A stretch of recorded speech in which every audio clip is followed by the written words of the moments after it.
Bienvenue dans ce nouvel épisode de Bip Bip. Je suis Alexandre Popiolek, doctorant en psychologie sociale sur le sujet de l'impact de la relation de confiance dans la santé et fondateur d'Empathia, mon entreprise de recherche, conseil et formation. Dans ce podcast, j'explique comment je réalise et finance ma thèse, construis mon activité et avance sur mon développement personnel. Pour en savoir plus, je vous laisse écouter les épisodes 0 des précédentes saisons et nous allons maintenant pouvoir commencer.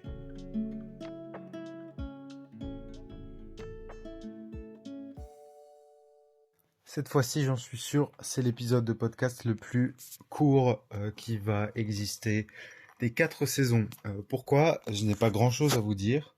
J'enregistre cet épisode dans un cadre différent avec mon téléphone. J'espère que la qualité sera passable quand même.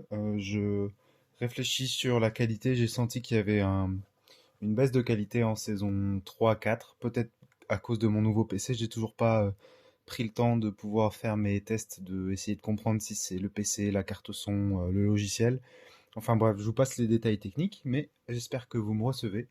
J'avoue que je tiens cet épisode parce que j'ai envie de tenir la régularité, mais je n'ai pas grand-chose à dire, tout simplement parce que j'ai eu beaucoup de soucis logistiques perso, dont une voiture qui a été cassée cette semaine, ce qui a un peu bousculé toute mon organisation, mes déplacements. Et je travaille sur un contrat sur lequel pour l'instant je ne peux pas vous en parler, donc j'ai pas forcément de détails à dire et j'ai principalement travaillé sur ça. Donc voilà, pas de réel épisode cette semaine. Je vais juste maintenir le cap parce que je pense que c'est important de rester régulier et puis de vous expliquer un peu comment ça se passe. Ça fait partie du building public et du suivi au temps réel. Alors je vais vous expliquer tout simplement ce qui est prévu la semaine prochaine et pour pour les prochaines semaines. Alors je vais de plus en plus m'organiser en limitant l'alternance. C'est-à-dire que je sens que la logique de faire une semaine thèse et une semaine entreprise, je vous l'ai déjà transmis, fonctionne pas très bien. Donc on va plutôt fonctionner par projet, où j'en suis, comment je peux finir, comment faire par deadline.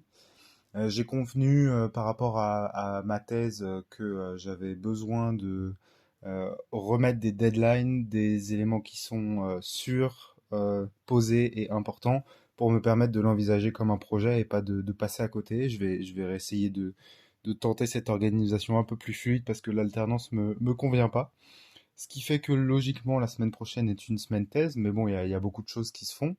Donc dans cette semaine thèse, j'ai pour objectif de soumettre 2 papiers, de rédiger un début, de commencer la rédaction de mon projet de thèse et de commencer à lire sur une des nouvelles thématiques qui va rentrer dans ma thèse. Enfin, elle gravite autour de mon sujet de thèse depuis quelques temps, mais là, il va falloir que j'ai un peu plus de contenu, et c'est l'observance thérapeutique, donc la manière dont les personnes appliquent et sont d'accord et adhèrent aux recommandations des professionnels de santé. Je sens qu'il me faut un peu plus de théorie et de modèles associés à ce sujet-là pour essayer vraiment de voir l'impact, moi, du relationnel, de la confiance dans cet aboutissement comportemental qu'est le fait de prendre des médicaments ou pas. Mais moi, je suis même plus intéressé par des choses qui vont au-delà que prendre des médicaments ou pas. C'est euh, faire, euh, faire les recommandations qu'on donne et ça peut aller jusqu'à des recommandations de santé et de bien-être.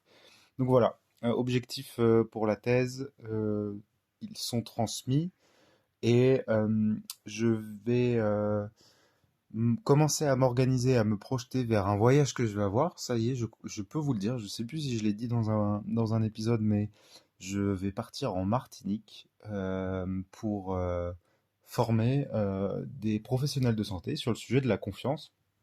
Donc je suis ravi. C'est la première fois que je me déplace aussi loin pour former. J'avoue que c'est lié à du stress parce qu'il y a l'envie de bien faire. Je vais former une équipe qui est assez intéressée par vraiment le relationnel, la confiance, etc. Donc je suis ravi de pouvoir euh, savoir qu'il y a une équipe qui s'intéresse tout pile à mon sujet de thèse, mais du coup, euh, le fait de venir de loin et le fait de dire que c'est mon sujet de thèse, ça met une petite pression, syndrome de l'imposteur, où es-tu? Et on se dit, bon, là, il faut pas, voilà, faut montrer que je me suis pas déplacé pour rien et que je dis pas que c'est mon sujet de thèse pour rien. Surtout que, en fait, sujet de thèse, ça veut dire, certes, j'ai peut-être lu beaucoup de choses, et j'ai beaucoup d'idées, mais là, on est quand même dans un sujet appliqué où il faut essayer de transmettre des connaissances et pourquoi pas des compétences qui peuvent être utiles aux personnes. Donc, on arrive toujours aux limites de ce qu'est la formation en soi, hein, c'est-à-dire, est-ce qu'une formation de un jour, 2 jours, peut avoir la prétention, même aussi parfaite soit-elle, de changer les habitudes et les manières de fonctionner des personnes. J'en suis pas sûr, mais en ayant ces limites-là en tête, on va essayer de transmettre le plus possible, de faire des exercices, essayer de transmettre des idées qui sont claires et applicables et co-construire. Voilà globalement comment j'essaie de faire les choses pour aller maximiser l'impact de jours de formation dans la vie de professionnel de santé. Et je sais très bien que cet impact est limité, mais voilà, on va faire au mieux. Et en tout cas, je suis très fier de pouvoir faire ça. Ça sera en fin février. C'est signé, les billets sont pris, ça y est, tout est payé, donc c'est bon, c'est officiel. Je vais y aller. Et bah, ce qui est sûr, c'est que il y aura peut-être un retard sur l'épisode de Bip Bip après ce voyage qui sera en fin février. Donc je crois que oui, je reviendrai en total jet lag, donc peut-être que je ferai un épisode spécial pour vous raconter ça, parce que ma semaine sera dédiée à ça. Mais voilà, je commence à me projeter, il faut que je revoie ma formation, que je me projette. La formation était plutôt prévue potentiellement à distance en visio, donc il faut que je vois quel exercice je peux faire en physique.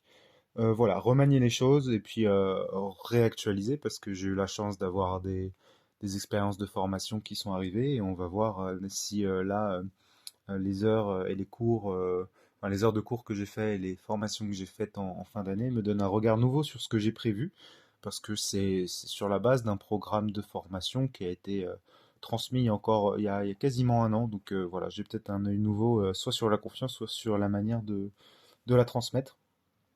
Donc voilà les sujets et puis j'aimerais bien commencer à me projeter sur d'autres contrats. Voilà, il faut que je m'organise, il faut que je me déplace. Donc un peu tout en même temps. On va essayer de pas perdre pied. Je me rends compte que je suis pas encore prêt pour avoir de nouveaux contrats. Peut-être pas parce que je manque de temps, mais parce que voilà, il y a un petit cafouillage logistique qui est normal suite à la nouveauté de vouloir reprendre les choses et de imaginer faire de l'alternance. En fait, c'est plus compliqué quand ça marche vraiment. Donc petite crainte, j'avoue, de se dire je démarche pas encore vraiment de nouveaux clients, de nouveaux prospects, de nouvelles personnes. Mais là, j'ai pas forcément le temps de pouvoir travailler plus. Donc pour l'instant, la rémunération suit, mais bon, en fait, si on prépare pas le futur, d'ici quelques mois, je risque d'un coup d'avoir un trou et de me dire mince, qu'est-ce que je dois faire?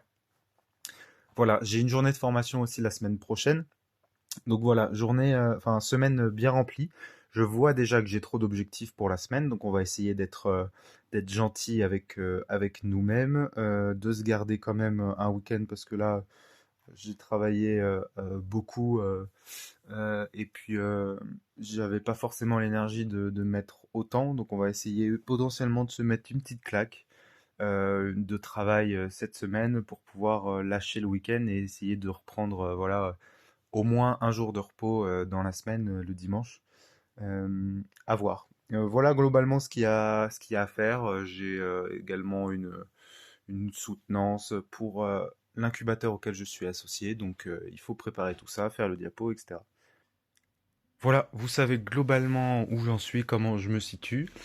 Épisode court, mais c'est comme ça. Me dire que je peux vous donner des épisodes comme ça, avec moins de valeur que l'épisode zéro, hein, mes excuses, et bah ça me permet de me dire que je suis capable de tenir toutes les semaines et que vous pouvez suivre mon aventure avec des moments de creux inévitables. Mais voilà, on va pouvoir continuer à se construire et on verra les avancements au fur et à mesure. J'espère que vous avez passé une bonne semaine. Je vous souhaite une très bonne semaine et je vous dis à lundi prochain pour un nouvel épisode de Bip Bip.